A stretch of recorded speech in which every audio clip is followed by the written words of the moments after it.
Making a good AI video takes a ton of different tools and hours of work, and it still doesn't always come out how you want it. But Google's new Gemini Omni just solved all of that, because now you can just talk to it and make a full video with sound, then change anything in it, all by describing what you want. So in this video, I'll show you exactly how to use it, from making a video with its own sound to rebuilding a whole scene just by telling it what you want. Now, every step happens inside OpenArt, so if you want to follow along and you don't have an account yet, there's a link in the description where you can sign up for free. Now let's start with the simplest thing Omni does. You describe a scene and it builds you a video of it, but the part I really want you to pay attention to is that it isn't about what you see, it's all about what you hear. Because getting a good sound to match a video usually means a whole separate step. You've got to find every sound effect yourself and then line each one up by hand, and it takes hours to get it feeling right. But Omni does it differently. Here it builds the sound at the same time as the video from the same description, so whatever is happening on screen is what you hear. And getting a good sound out of it is simple. You just describe it as part of the scene, the same way you describe everything else you want. Let me show you. I'm on the text to video screen with Gemini Omni Flash picked as the model. Text to video just means I type out the scene I want and it builds me a moving video from it, and Gemini Omni Flash is the model I pick because that's the one doing the sound for us. I set the length to the full 10 seconds, so there's enough to hear, and the audio comes on automatically. Then I start with something calm, a cafe at dusk with rain running down the window.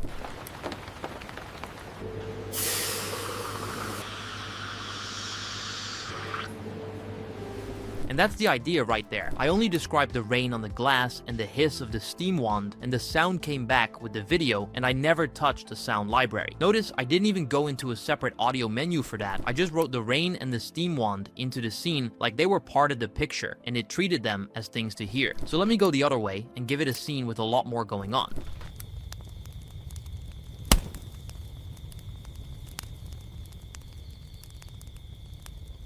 The fire crackle and the crickets were just part of what I described, and they come out built into the video. And that's two different sounds layered together on their own. The sharp snap of the fire and the softer crickets behind it without me mixing anything. Now let me make it harder, because sound gets tricky the second something is moving in a space that should echo. The reason this one matters is the room. An empty concrete garage should sound hard and have an echo. And because I described the wheels rolling and the board slapping off the walls, Omni has what it needs to put that echo into the sound.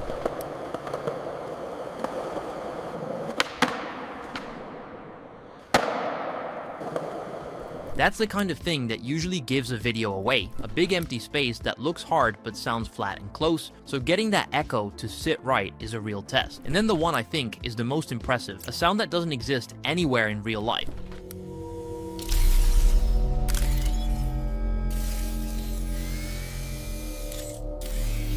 There's no recording of a robot powering on that you could go download, but because I described the servo whirs and that low electric hum, it just invents the sound to fit what's on screen. And that's the part that's really hard to pull off any other way. And that opens things right up, because you're not stuck with the sounds that already exist somewhere. If you can describe it, Omni will have a go at building it for you. So before I've even opened an editor or touched a single sound effect, I've got 4 finished scenes that came with their own sound. But ambient sound is the easy part. The real test is whether it can put a person on screen and have them speak. So let's put a person on screen and make them speak. Now this is where almost every AI video tool starts to underperform. You get a person on screen and you can see the mouth moving around, but it never lines up with the word. So anyone watching knows it's fake in about a second. So Omni does the voice and the mouth at the same time. And the way you control what they say is about as simple as it gets. You write the exact line inside the prompt word for word. In the prompt, I describe the person and they seem like normal, and then I write that they say something with the exact words in quotation marks right after it, and those words are what comes out of their mouth. Now here's a mistake I made in the beginning that you should avoid. The first time,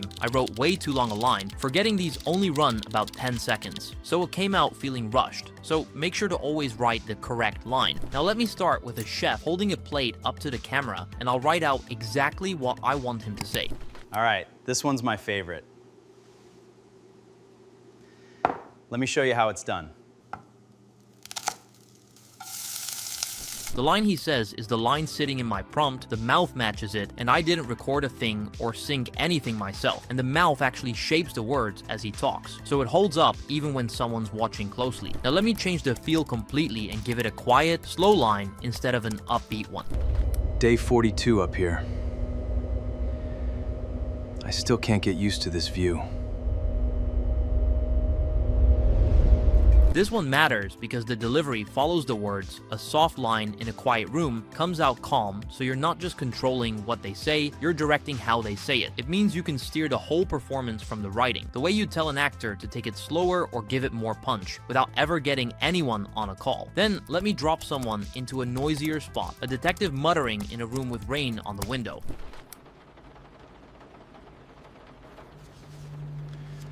Something about this case just doesn't add up.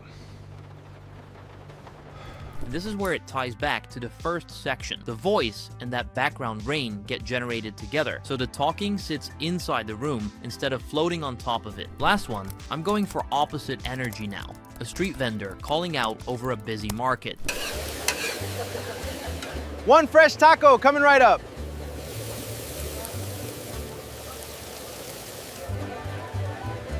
Even with all that noise behind him, the line stays clear because I wrote the exact words and the scene around them. That's harder than it sounds, because normally, the second you put a loud background behind someone, the voice gets buried, so keeping it clean over a busy market is a real win. So now, I can write any line I want and have a real person say it, mouth and all, straight from the prompt. But that's all still building a video from scratch, and the part I've really been waiting to get to is what you can do to a video after it's already made. Now this is the part that made me excited because now I can take a finished video and change something just by asking. Normally, if you want to change anything about an AI video, you write a brand new prompt and generate again, and you get a totally different result. And whatever you liked about the first one is gone. With Omni, you don't have to deal with this issue. You just keep the exact same video and tell it the one thing to change. That's what really saves you, because the people, the lighting, all the little details you already liked stay put, and you're only ever touching the one thing you actually asked for. And how you tell it is the single most important thing in this whole video, so stay with me here, because every edit uses a two-part prompt. The first part locks in what stays the same, and the second part says the one thing you want changed. So a real one might read,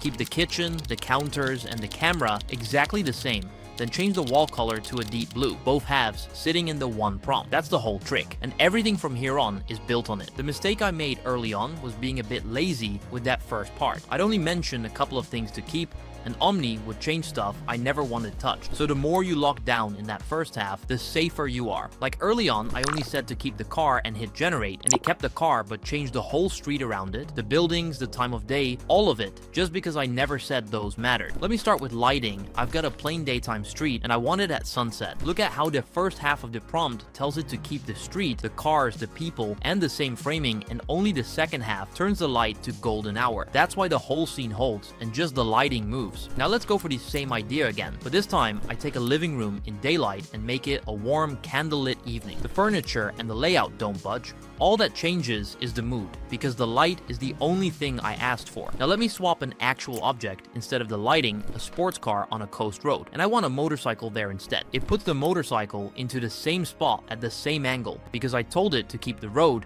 the sky, and the framing, so the new thing has to fit exactly where the old one was, and it works just as well on something small. So let me turn a bowl of apples into a bunch of sunflowers. The bowl and the table stay right where they were, and the only thing that changes is what's inside the bowl. So it really doesn't matter what I'm changing, the lighting or a whole object, it works the same way every time. I just tell it what to keep in the video, then I describe the one thing I want different. The real question is how far I can push this before the whole scene stops holding together. So let me start pushing it, and instead of just swapping one thing for another, this time I'm taking things out of the scene completely. So removing stuff from a video is where editors normally lose hours, and they have to go frame by frame to paint something out by hand. And the slowest part isn't even painting it out, it's working out what belongs behind the thing you removed and building that back in, frame after frame, so it doesn't end up a smudge. Here I just say what to remove, and it's the same two-part prompt, keep the scene, take the thing out. So I've got a packed beach, and I want it completely empty. The reason this beats a normal erase is that Omni fills in what should be behind the people, the open sand and the water, because it understands the scene instead of deleting pixels and leaving a smear. So let's do one more removal,